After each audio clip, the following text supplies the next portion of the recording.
middle, wherever you're falling on this issue, just allow us to be heard. Okay, so that goes for anybody who's up. And tonight, for the question and answer portion, there's a microphone in the back corner here. That will be where anybody who has a question, kindly walk up to the microphone and ask your question through that so everyone can hear it at home. First of all, thanks for coming. Middle of February, or close, was it Groundhog Day now? Is that today? Tomorrow. Okay, so seems like Groundhog Day sometimes. So thanks for coming. Chilly February night, but the sun was out. What we're going to do is we're going to allow the consultants to run through their presentation. I think, and I believe many people here are going to be familiar with that material. It was part of the consultation that's been going on with Community Focus Group and some of our stakeholders. So you may see stuff you already have been aware of or made aware of. So just on that note, tonight we have the consultants, WSP. We have Greg Bender and William Turman. And staff here tonight are myself. I'm Chris Miller, senior planner at the town. Fahima Begum and Kelly Davis is here as our muscle. So on that note, I think what I'd like to do is just turn the microphone over to Mr. Bender and Mr. Turman here, and they can go through the motions of explaining where we're at with this program and the course of action that'll follow. Okay, so is our video presentation alive? Yeah, okay. Yeah, I don't know if you wanted some opening remarks first, but yeah, this is what you'll be doing. Thanks, Chris. Good evening, everyone. As Chris mentioned, I'm Greg Bender from WSP. We also have Will Turman here. We've been retained by the town to work on the short-term rental study. If that doesn't sound familiar, then you might free up some seats, but I have a feeling you all know why we're here tonight. For those of you who haven't been following the study too closely, we've been on a bit of a fact-finding mission. What we've been trying to do is listen. From the outset of the project, we wanted to understand short-term rentals and what they mean in the town. We've been certainly meeting with members of council. We've been meeting with staff, stakeholders like the BIA. We've been meeting with a focus group, and we've also met with the public through an open house, a virtual one that was held back in November of 2022. And we're at another open house on still a fact-finding mission with the intent to show you a bit more this time. Do we have the presentation ready to go? I don't want to deliver the whole presentation without any slides, so I'll keep talking. So what we are aiming to do tonight is to show you a little bit more based on input that we've received, and we've developed some options. Are they all the options that could be identified? No. Are they, they're meant to be very high level to get feedback. Where should short-term rentals be? Sort of what ways could we identify that, whether it be, and I've talked to some of you already tonight about an overlay. So what we're aiming to do tonight is just show you some examples of options. And then what we're going to be doing is asking for feedback. Does this make sense? Are there other options that we should be considering? Is this too far, not far enough?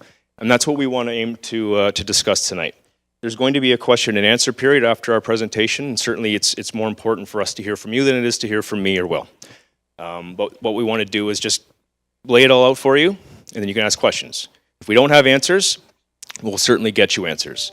But we also want your input, your comments, because we want to take that and then refine the options as needed, and then look to start developing recommendations, which will be discussed through another open house in about a month or so, and then also brought forward to council. Because in the end, we need council's input and direction as to how we are to proceed, and that's where we're going to be going after this session tonight. Oh, I can control the presentation. Is there a remote? Okay. Okay, so if you can advance the slide. I've kind of covered all that already, covered that. So I've kind of covered this already, but we've been hired, so for those who, we're land use planners. Don't hold that against us, but we're land use planners, and we also operate under the piece of legislation called the Planning Act. So really it's identifying where in the town short-term rentals should be located. So we were looking at identifying land use solutions, which would then be implemented in the town's planning document. So the official plan, which is a long-term policy document that the town uses to identify how they may want to grow over time and where. And there's a zoning bylaw, which is very specific down to a particular property, whether it's zoned residential for housing or commercial or industrial or some other land uses.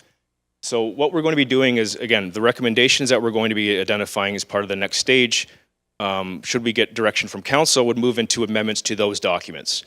Hypothetically looking at, defining what a short-term rental is, and then identifying perhaps where in the town they should be located.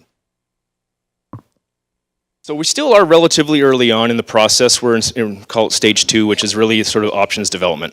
As I mentioned in sort of the opening remarks, we've had a number of sessions already just to gain input. This is still part of that gaining input component. We're still going to be gaining input as part of the next phase when we start developing recommendations. We will be back as part of the next phase at an open house very similar to this. I'm sure you all will be in attendance for that. And then we're going to be looking to take all that input and then present that to council for consideration. And should council authorize us to proceed, and then we will look to update the official plan and zoning bylaw to implement those recommendations, however council wishes to direct us. Next slide, please. So for some of you who were out in the atrium earlier tonight, we've identified some options. We've got 4 options. And what I've mentioned and what we want to talk about tonight is, what do you think of them? Are they too far, not far enough? Should they be refined? Are there strengths, weaknesses? We want to get input. This is very much a public-driven process, so we want to make sure we get as much input as possible so we can consider that as part of the recommendations as part of the next phase. So now I'm going to turn it over to Will, and he'll talk to you a bit about some of the background review and talk to you a bit more detail about the options, and then we'll get into the questions and answers shortly thereafter. Thank you, Greg. So a large part of the work that we've done so far in this project has been to understand the existing policy and regulations that any recommended solution for STRs would need to address. Part of that was looking at the town's policies and regulations. We looked at the existing STR licensing program. We looked at what was done and the results of the STR pilot program. And we also looked at the official plan and the zoning bylaw. And our key takeaways from that research into the existing policy in the town is that the town does have a strong licensing bylaw, but that there is no current land use regulation in the zoning bylaw or the official plan that would give direction on where STRs can be located in the town or how they can be located. Another aspect of the policy review that we did was looking at provincial policy context and understand what the province requires of municipalities in terms of land use regulations. We looked at the Municipal Act, the Planning Act, the provincial policy statement, the growth plan, and we also looked at OLT decisions that would have an impact on how STRs are able to be regulated. And some of the key takeaways, very briefly, from that review is that lawfully licensed STRs will continue to be lawfully licensed, as licensing is separate regulation from land use planning. That the town cannot deny a license based on location except through land use regulation. So licenses, in order for those permits to only be issued in certain areas, that instruction needs to come from the official plan or the zoning bylaw, which currently does not exist. The provincial policy also has broad support for a range and mix of housing types and tenures, and there's a general support for diversified economies, providing different industries and businesses. And another part of this process that we've been working through, which Greg has already discussed a little bit, is that we've done a pretty extensive consultation, hearing from many different groups. We spoke at a public open house. We've met several times with a community focus group, with town technical staff, with Niagara Regional Police, with STR platform representatives to understand what their limitations are and what their strengths are. We spoke with local business community members, including with the BIA. We fielded other comments through email and letters, and we spoke with council members on this issue as well. And what we heard, we've identified 4 high-level issues that broadly speak to the concerns that we heard or the issues that we heard in regulating STRs. The first issue is that STRs should be considered a commercial use first and foremost. They are a business, they have an income, so they should be considered the same way that we consider other businesses. The second primary issue is that STRs belong in certain appropriate areas, which is to say that, as a land use, STRs belong in one area and they don't belong in another area. Issue number 3 is that STRs can be disruptive because of disrespectful guests or events. Something that we've heard often, and not just in Fort Erie, is that STRs, guests come in, they make a mess, maybe they don't take out the garbage correctly, or they have big parties, and that might be an issue that we want to address directly. The fourth primary issue is that STRs are a challenge to a sense of community. So a sentiment that we've heard is that if there are too many STRs in a neighborhood, then it changes the way that people interact with their neighbors, or maybe it changes the way that they feel about where they live. So that might be another primary issue. So as part of this process, we've identified a few criteria for assessing these options and creating the options in the first place. And we've identified a few requirements that our options need to address, either because that's what the province requires, or simply because that's part of what this process is aiming towards, the scope of the project. And we've also identified a few considerations that we should keep in mind when we're developing these processes, these regulations. So for the requirements, what we've identified is that STRs with existing licenses will need to be reviewed by the town to determine how they'll be considered. So that's something that will happen outside of the process that we're looking at right now. The second requirement is that options presented here may only be implemented through official plan policies and zoning bylaw provisions. So issues to do with enforcement, issues to do with licenses, that's not part of the scope of what we're looking at for these options. Our options are only addressing the official plan and the zoning bylaw amendments. And based on OLT decisions, so that's the Ontario Land Tribunal, which is a body that kind of provides decisions on land use issues. STRs are not considered a residential use, but any regulations that are applied to STRs must focus on dealing with the specific land use issues. Other things that we've heard that we should be considering in these options is that there are certain areas such as waterfront areas or neighborhoods or downtown core areas that are more appropriate for STRs. And there are some areas that are less appropriate for STRs, such as new residential areas, partly because of an increased risk of land use conflicts. The second thing we heard is that the official plan and zoning bylaw options should dovetail with the existing policy that the town has created through its licensing bylaw, which might mean that the definitions that we introduce into the zoning bylaw match closely with what is in the licensing bylaw already. And it should also take into consideration what enforcement could potentially address without having to include that in the zoning bylaw and official plan. Number 3 is that event uses should be considered to be prohibited in STRs or regulated differently. And our fourth issue that we should consider is that STRs in a primary residence or existing cottage seasonal residence are preferred. What we've heard is that there is a strong preference to not have STRs as an investment or as a form of investment for corporations or people who aren't necessarily caring for the community. Next slide, please. And part of this review as well, this slide is giving a bit of an overview of where existing licenses have been issued in the past.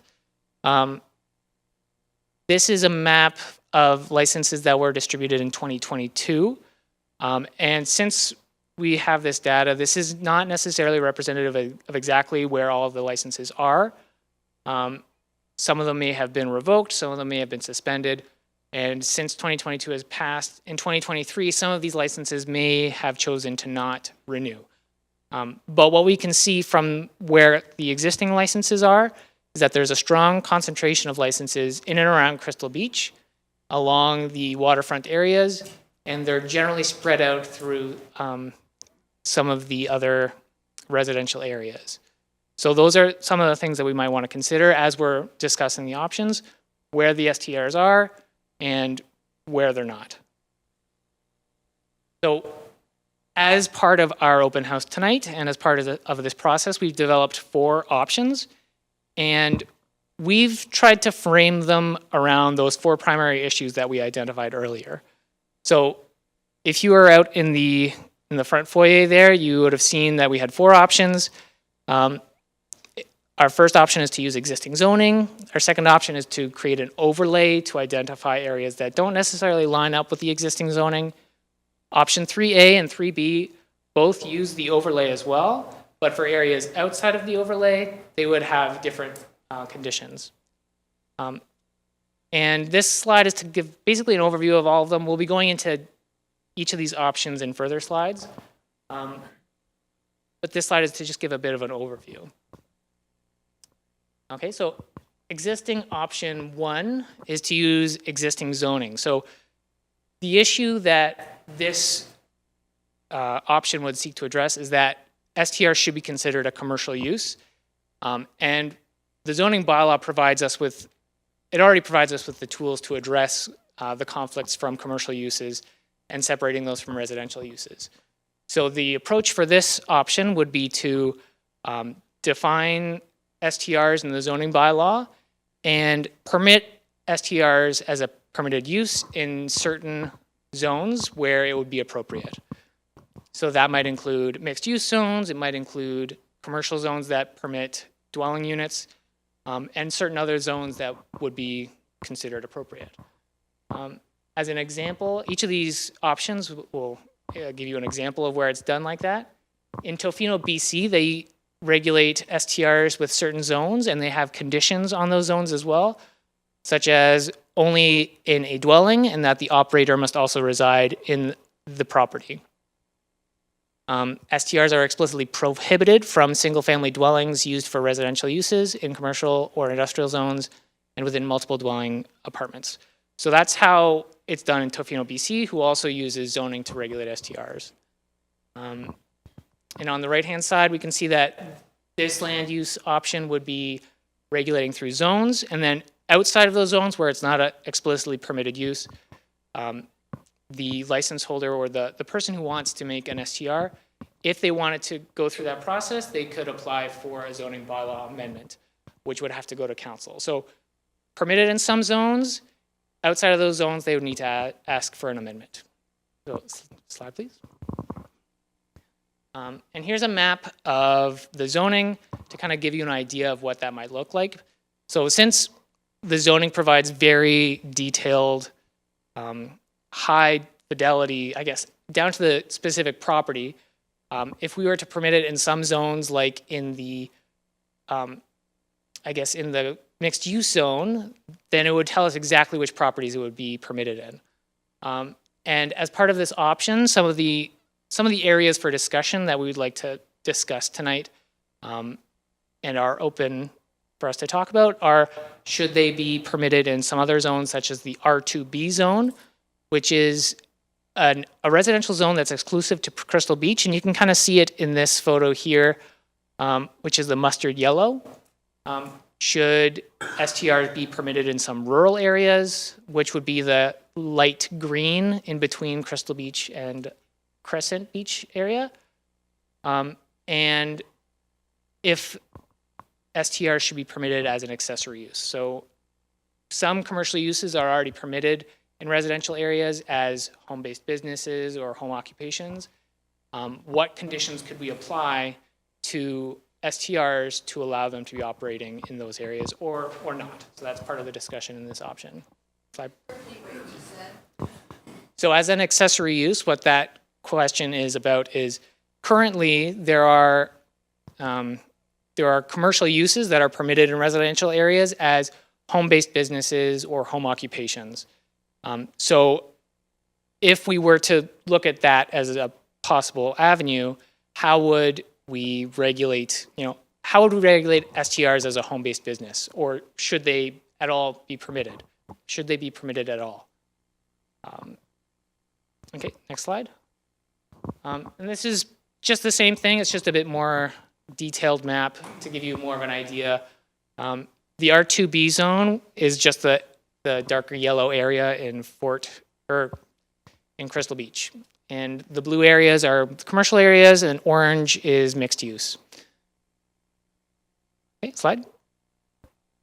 So our second option is the overlay, and the primary issue that we identified for this one is that STRs belong in certain areas where they're appropriate. And the reason why we would use an overlay is that those certain areas don't necessarily line up with the existing zoning. So we would be creating a new boundary, we'd be defining a new boundary in which to permit STRs. And an example of where this is done is in the town of Blue Mountains. They use an overlay to define an area where STRs are not subject to strict requirements. And outside of that overlay area in Blue Mountains, they are subject to quite strict requirements in terms of occupancy limits and separation distances from other STRs. And on the right, we can see that it uses an overlay. Outside of the overlay, STRs would not be permitted unless the owner chose to seek a zoning bylaw amendment. So that's what this option entails. And slide. And this is just a map that shows kind of conceptually the areas that we would be considering for discussion to be included in an overlay. So the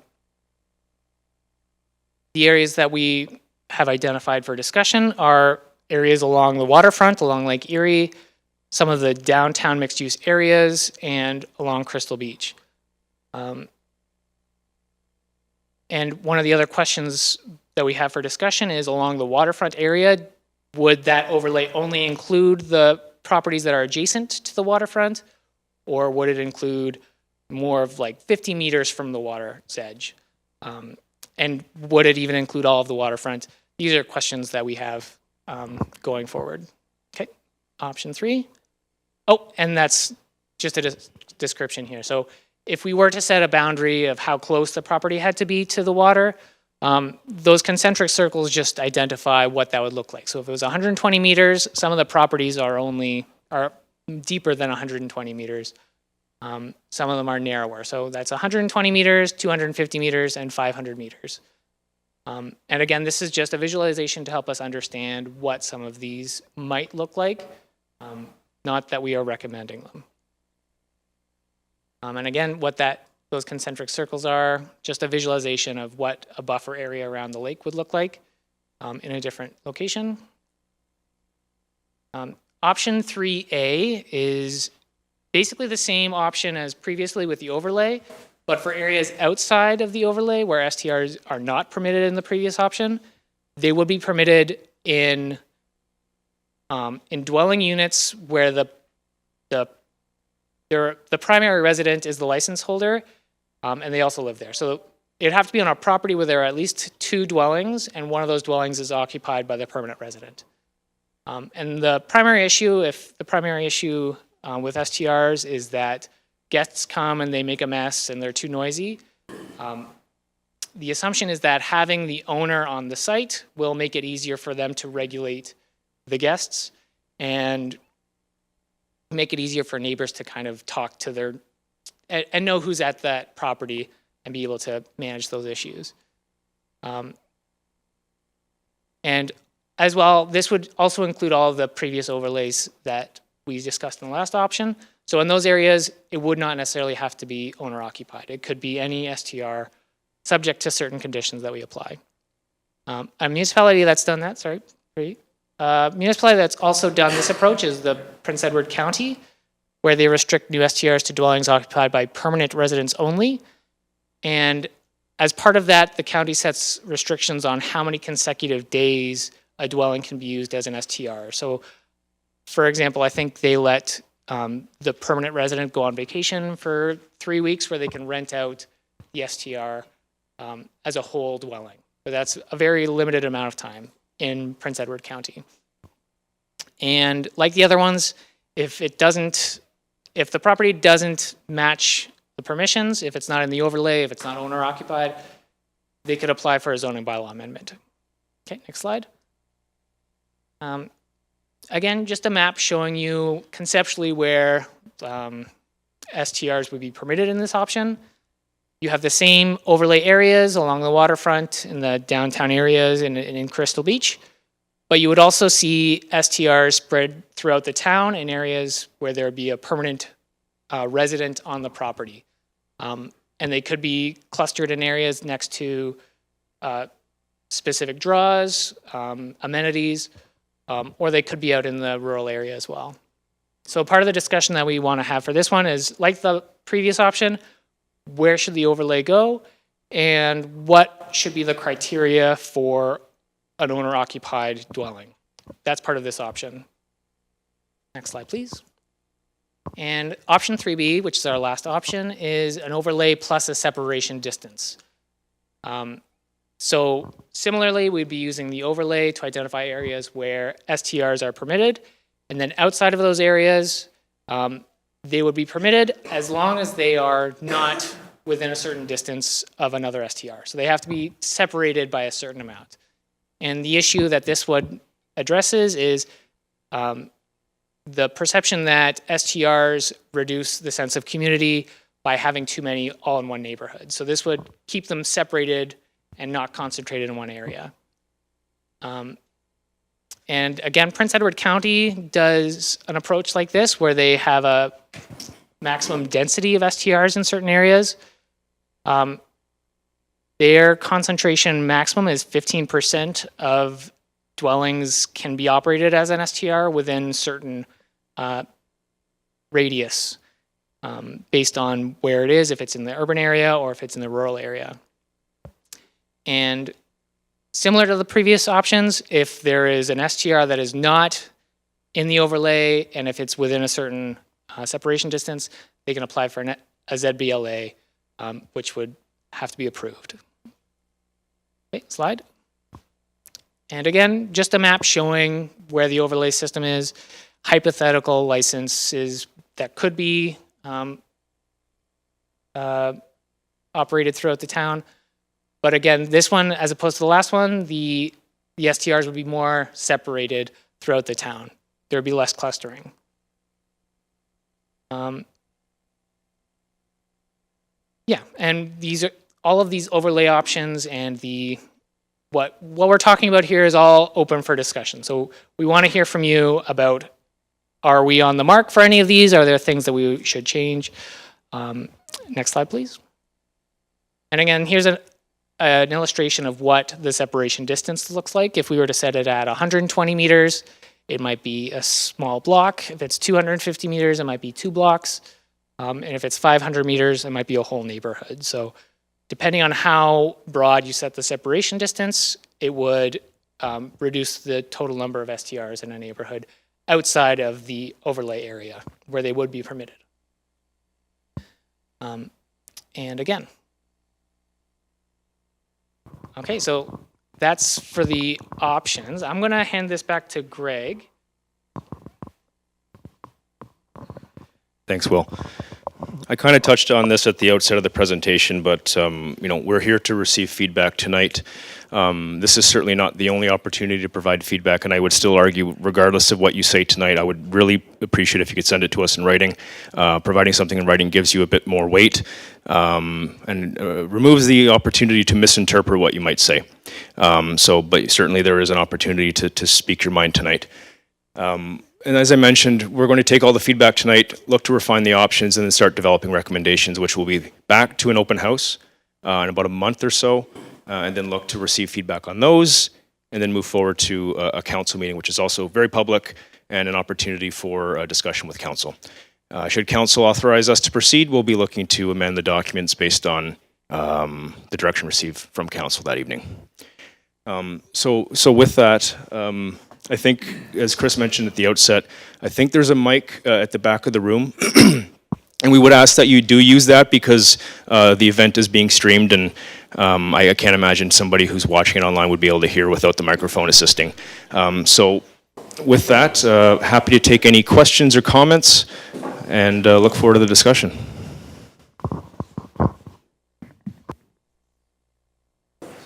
Evening, can you hear me? Is this mic turned on?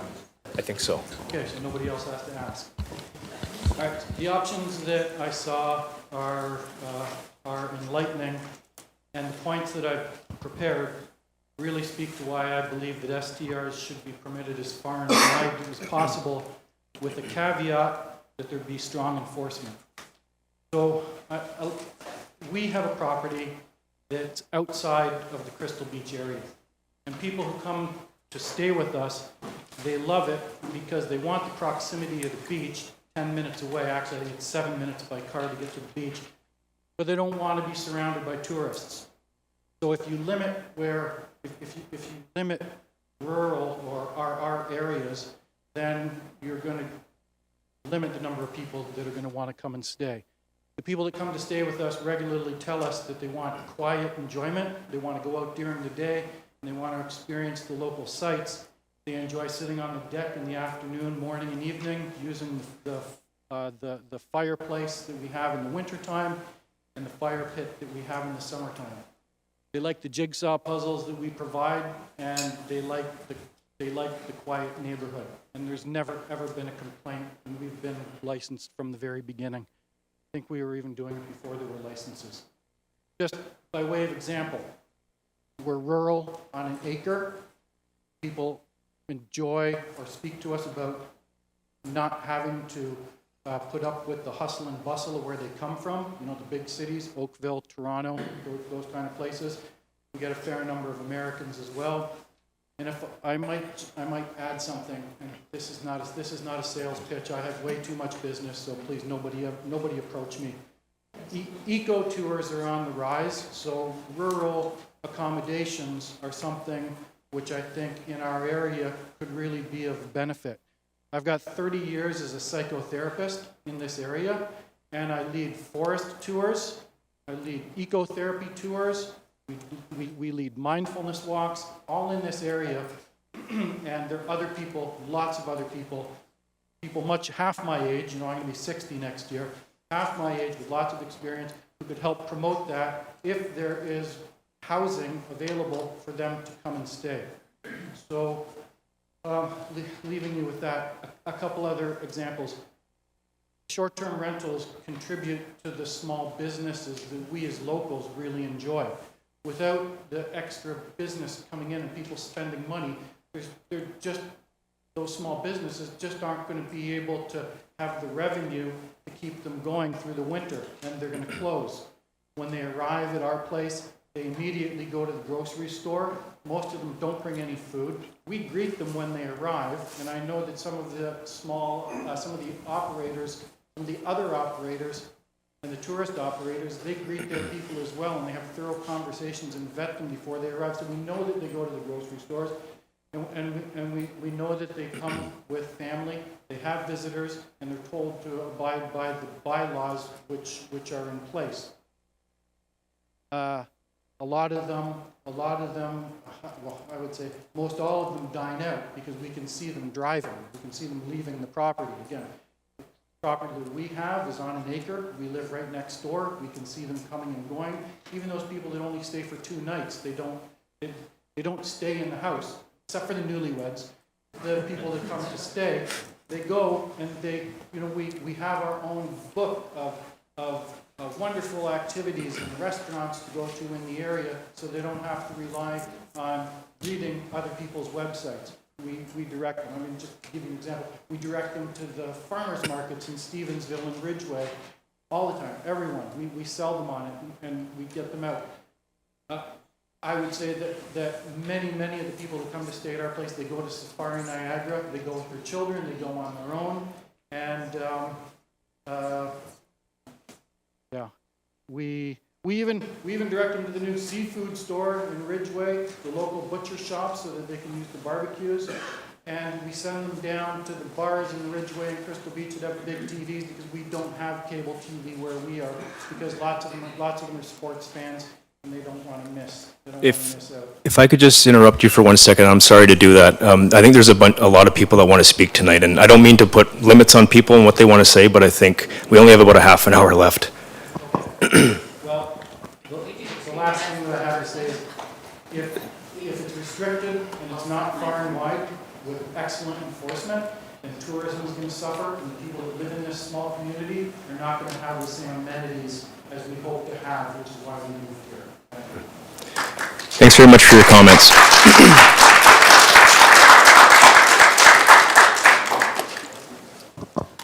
So thank you. If anybody has a specific question, just please make your way to the mic, and we're going to try and get as many as we can. But we are going to respect everybody's time. We will look to wrap the presentation and question and answer period over at 7:30. So if you do have a question, please make your way to the microphone and I do have one quick question. I've been following this debate for some time now, and I'm still confused as to what a short-term rental is. A short-term rental, an unoccupied dwelling that has been purchased just for the sake of having a ghost hotel. There's a short-term rental, the ma and pa that go on vacation and allow their property to be rented out. I think that's germane to this whole argument.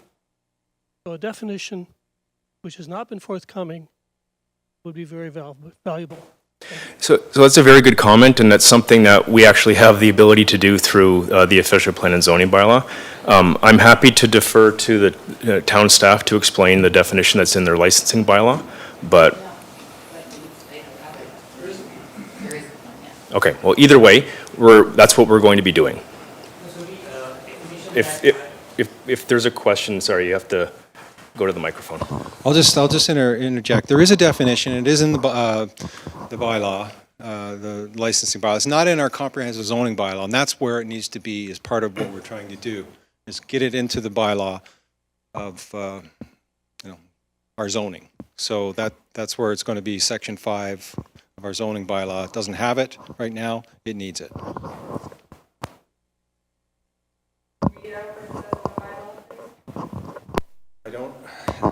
Excuse me, sorry, I don't have it in front of me. I should have maybe brought it along with me, but I do know there is a definition, but it's in that bylaw. It's not in our comprehensive zoning bylaw. Hi there. I just wanted to make mention of a few things. I did operate a bed and breakfast previously, not in this community, in another, and there's a definite definition for a bed and breakfast versus a short-term rental. A bed and breakfast is always owner-occupied. It cannot be more than 3 bedrooms, and in order to get a license for a bed and breakfast, all the other things have to be looked at, like, do you have municipal sewer, or are you on a septic system? Do you have municipal water, or are you on a well system? So those are the things that when you have a when you have a license, not a zoning, very different things. When you have a license, those are things that are inspected by, bylaw, fire, that kind of thing. And for safety reasons, that's the main reason. So in looking at the 4 steps, I looked at, the 4th one and thought, wow, how would someone consider you can have this and you can't, but you're both residential zoning? Like, that's a huge red flag for me in terms of discrimination, because is it like who you know? Is it like how do you decide to take the first 18% and then decide to open it up? So these are things that, in going to the 4th one, I think we have to be extremely careful. I can see looking at 1 and 2 options, but 3 and 4, there's a whole bunch of other things that get involved there. And the other thing is, when we're looking at this and having this huge discussion, which has been going on for quite some time now, we have to consider, and I'm sure you have, that there are already lots of regulations regarding agricultural properties versus residential properties versus commercial properties.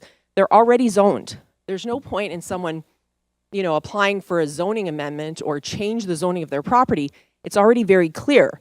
In a residential property, according to Canada Revenue Agency, you can claim up to 25% of your household income, which signals me to think, okay, well then, I can operate out of 25% of my home. So if I have 4 bedrooms, 1 bedroom as a bed and breakfast, the owner occupies the residence, that's the definition of a bed and breakfast.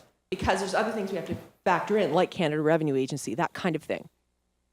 The other thing is, sorry, when we're talking about bed and breakfasts, if we're operating commercially, we have to remember, it's not just the town license, it's a commercial license. So it's a license with the province of Ontario. It's HST because you're providing a service, which means that, you know, there's all these other things that we have to consider. And I think I'm not hearing that in any of the discussion.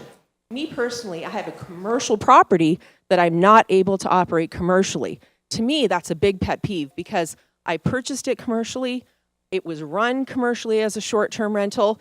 Just because the town decided to put in a license, and I would already have a license, by the way, with the province, for me as a commercial property owner with a zoning that's commercial to not be able to operate commercially, which is set up for this purpose, to me, we shouldn't even be having that discussion.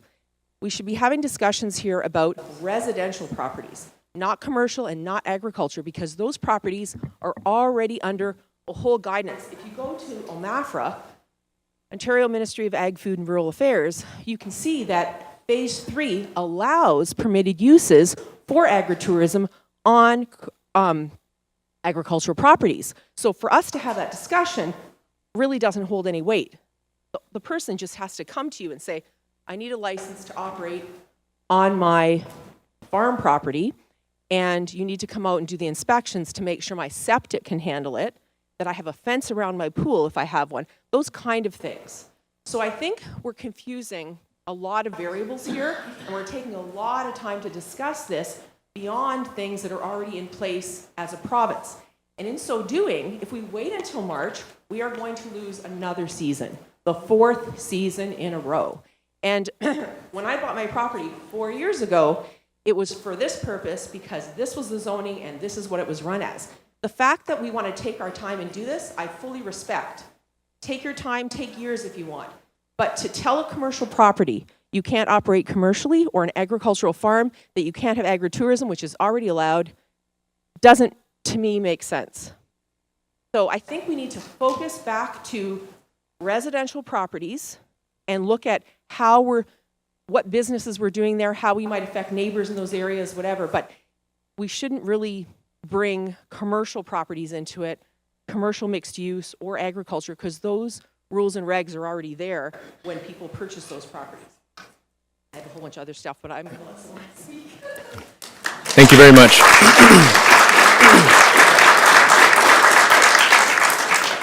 You're next, okay? Then you. We'll get you a microphone. I'm not sure we can, I think that was... One of the reasons, you don't need a microphone. One of the reasons there are so many of us here tonight is because we all know that a number of waterfront properties have been sold at vastly inflated prices to people that wanted to turn them into short-term rentals. And they turn them into short-term rentals despite the fact that the town issued a moratorium on short-term rentals. And they existed as short-term rentals all during last summer, despite the fact that the enforcement officer was called and visited those short-term rentals and determined that they were short-term rentals and determined that they were advertised over the internet. We shouldn't be talking about these commercial properties that are acknowledged to exist in short-term rental areas and justified and bona fide bed and breakfast where the owner occupies the establishment. We should be focusing our attention on the very valuable waterfront properties that were purchased by people who own short-term rentals in other areas of the town in order to turn them into short-term rentals. And they were remodeled as short-term rentals. And they are having a deleterious effect on the properties that are next to them. I happen to have a rental property that I rent by the month. But renters have refused or are reluctant to rent it because they don't want to rent a property next to a short-term rental. We ought to continue to zone properties as waterfront residential and get rid of the short-term rentals that are in those residential areas and allow the short-term rentals to remain in those areas that were developed as such. Thank you.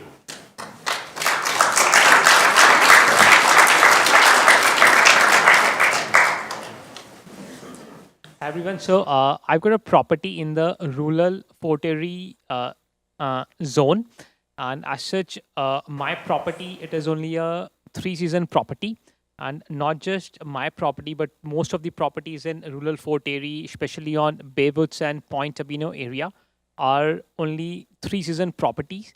These properties were not developed to be or were meant for people to stay all 12 months long. And as such, between the months of September to May, these streets are ghost streets where there is no one staying in the homes.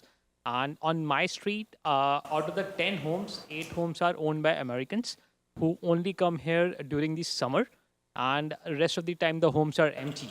So in areas where the homes are just built for 3 seasons, at least in those areas, short-term rentals should be allowed because they are not disturbing anyone. It's not a residential area. There are no schools, and people are not staying there all 12 months long. Thank you. Thank you very much.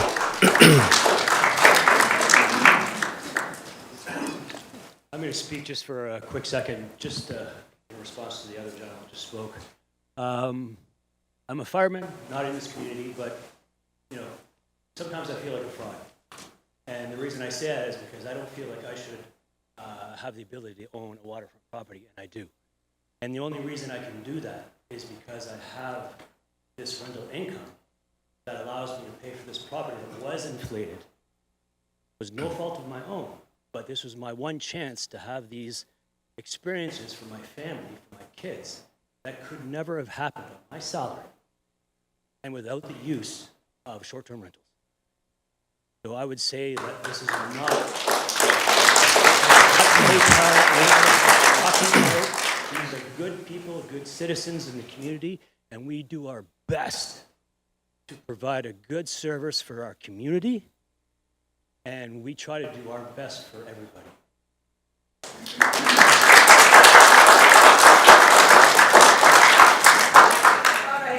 Pull up the definition for everybody. So in the bylaw, the short-term rental bylaw, it says short-term rental means all or part of a dwelling unit subject to licensing by the town to provide sleeping accommodation for any period of 30 calendar days at a time or less in exchange for payment, but does not include any type of institutional dwelling, hotels, or other similar use. So I just want to mention that tourism is a huge component of this community. And the restaurants that we see here and that we've been able to frequent, that have started to open up, and we all love going to them.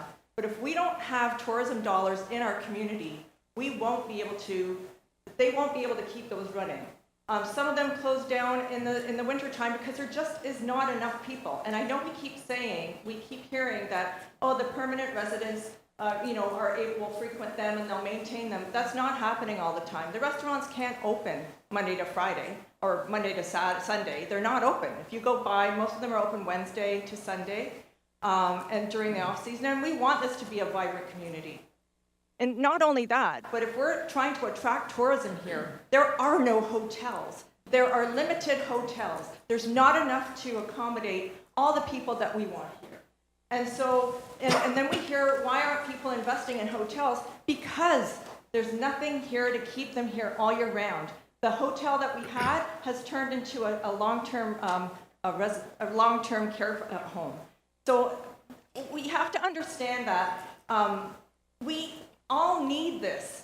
You like coming here, you live here, you wanted to come here, you wanted to retire here, you wanted to grow your family here, but we need different services to be able to do that. And we just don't have anything to grow that with. So we do need tourism dollars, and to do that, we need short-term rentals. And so if we're talking about zoning, and we're talking about where they should be, as much as I would like to say all over the place, I understand that there needs to be a compromise. So in terms of where they should be, they've historically, if we talk about traditionally and historically, they have been along the waterfront. They've been all the way up to the Peace Bridge, because Americans come over here, and where do they go? There used to be a swimming hole over by the Peace Bridge. So, you know, in terms of historically and traditionally, that's where they are. So, you know, we're talking about waterfront residential, waterfront rural. We're talking about rural, our properties. We're talking about, you know, we're talking about R2B properties. We're talking about commercial. We're talking about mixed use. That's the type of areas that we should see. In terms of agriculture, yes, I understand that there may be different provincial things that would be required. However, because there is a short-term licensing program in place, they would have to be allowed to go there to be able to be used. We have a farm. There's a farm close by that you know has built 3 units on it. They can't even use it. They can't even operate because, first of all, there's a moratorium because we're waiting for the zoning to be done. So let's figure out what the zoning is so we can move forward. And so that's, I'll put it in writing for you, not a problem. Thank you.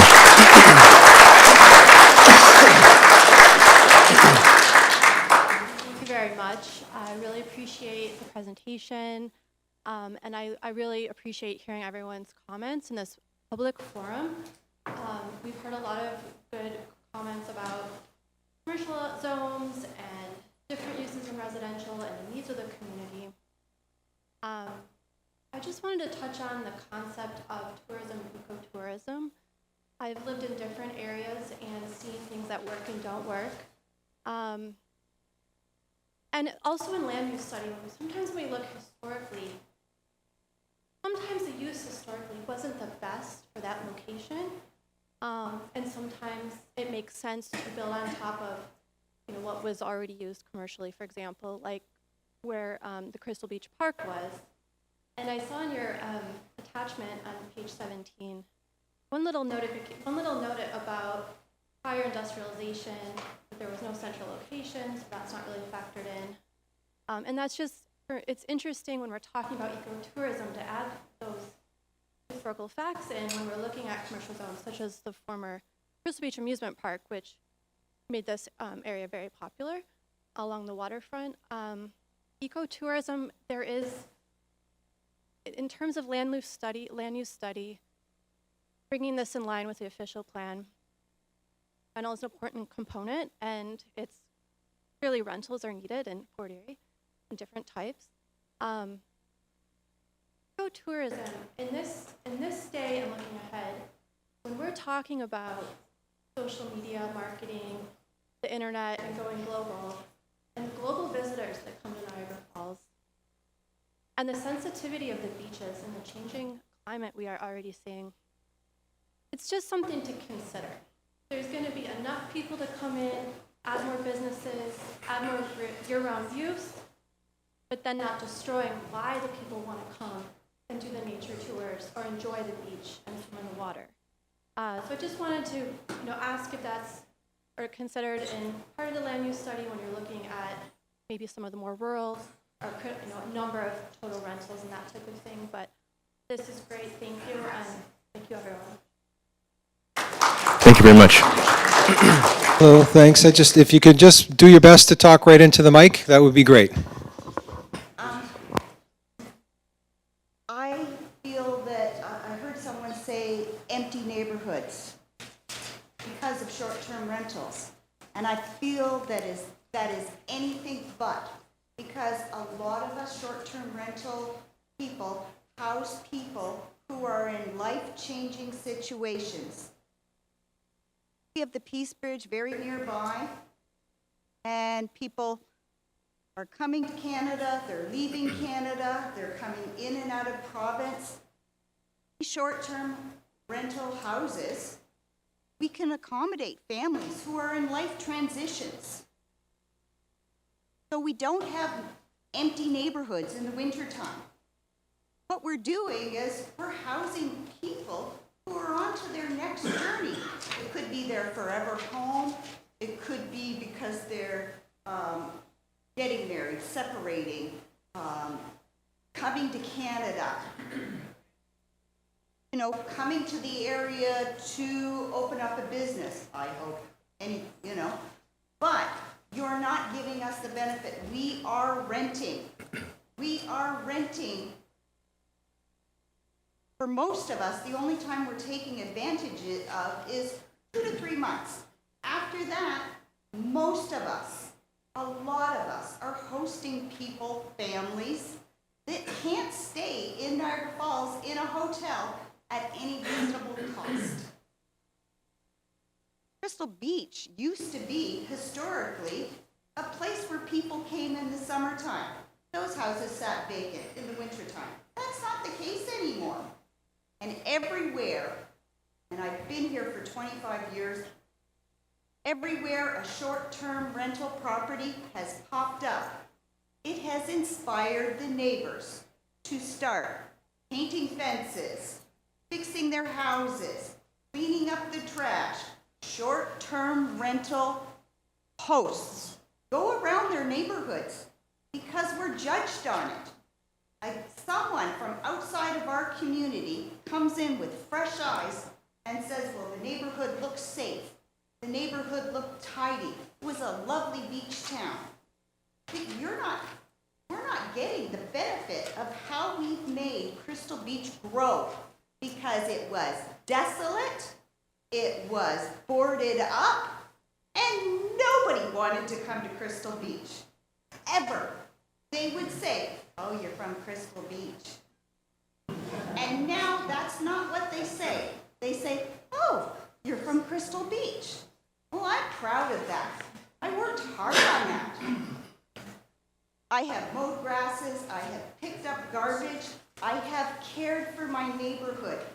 Not only because I have short terms, but because I have commercial, because I have long-term rentals, and because the people are coming. It's like accepting company. They come for their time and they leave in September. They leave us in peace. But they come, and they come to our restaurants, which can't stay open if we don't have company. Company would be the tourists. We've been a starving community in Crystal Beach for a very, very long time and have only seen flourishment because of short-term rentals. Every neighborhood has benefited in some way from a short-term rental, with not the host ever getting thanked or recognized for the fact that they've given the community a bit of a boost in a lot of ways.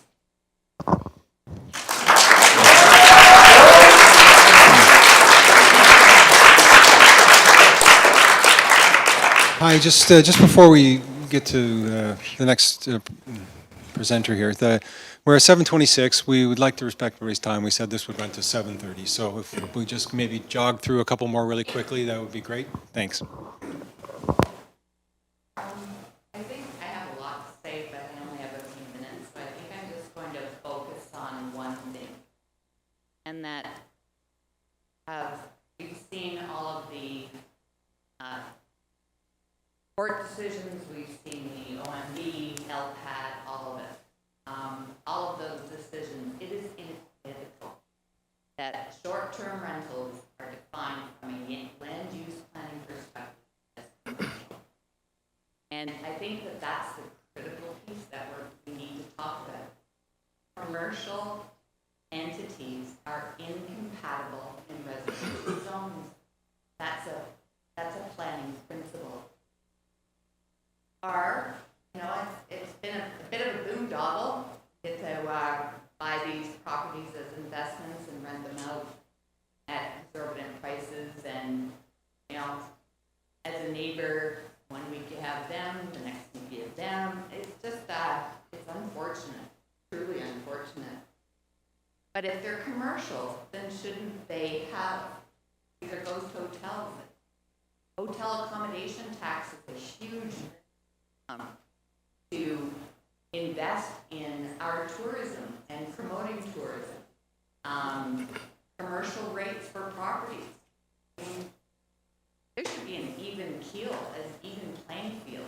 There's businesses all over Fort Erie that pay commercial rates. Short-term rental is a commercial income. Pay commercial rates, and as operating as a ghost hotel should pay at least a 4% accommodation tax. My comment to you as the consultant group, I'm really curious as to why you didn't incorporate examples from neighborhoods in our region. Niagara Falls, St. Catharines, Niagara on the Lake. What are the kinds of things they've been doing about short-term rentals? I don't see it reflected here. And in terms of like communities, what about Wasaga Beach? What about all of those kinds of things that are real beach towns? What are they doing about short-term?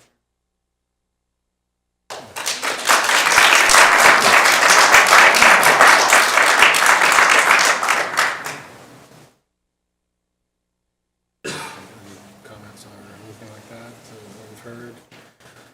Not. Just making sure everybody's spoken.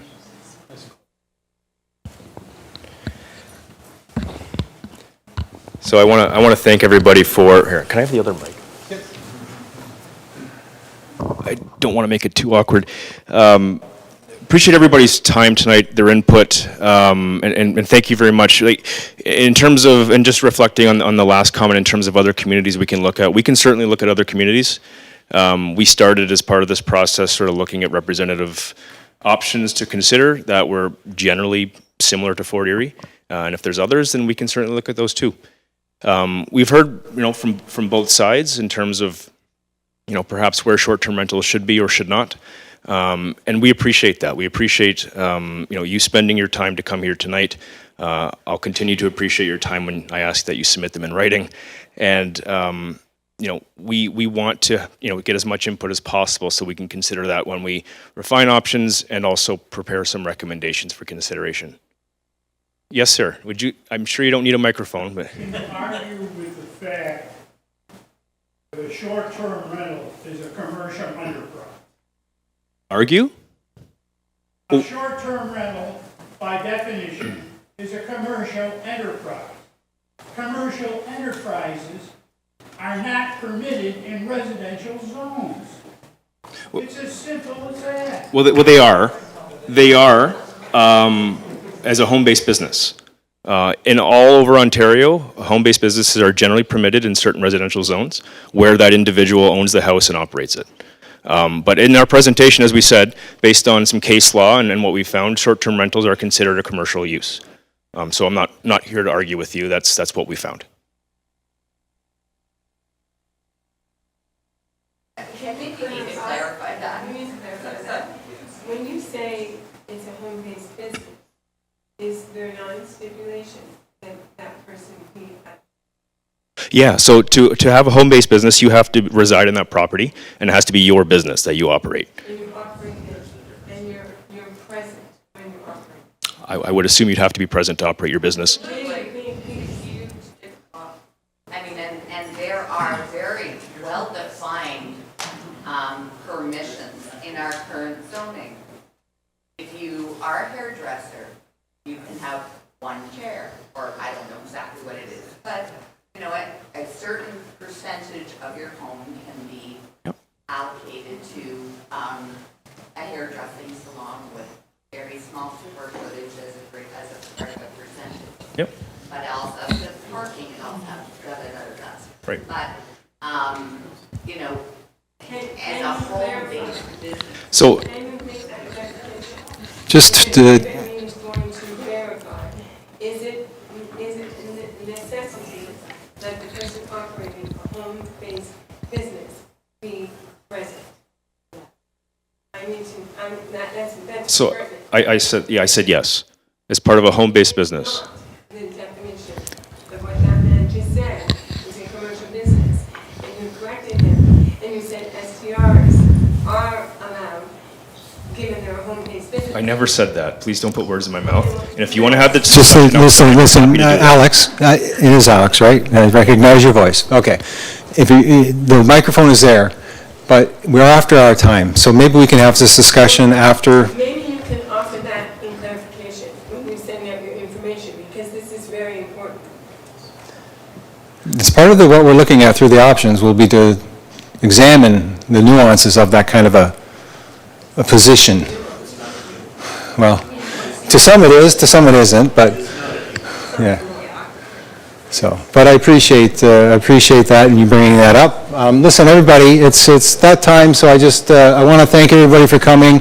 As was indicated, we are going to be working towards a final sort of recommendation to council. We will also be holding another open house. We'll certainly, I believe we have everyone's email address. We'll certainly get that out to you. But we also just want to say that the presentation materials will be available tomorrow on the Let's Talk Fort Erie webpage. And the video is available on YouTube.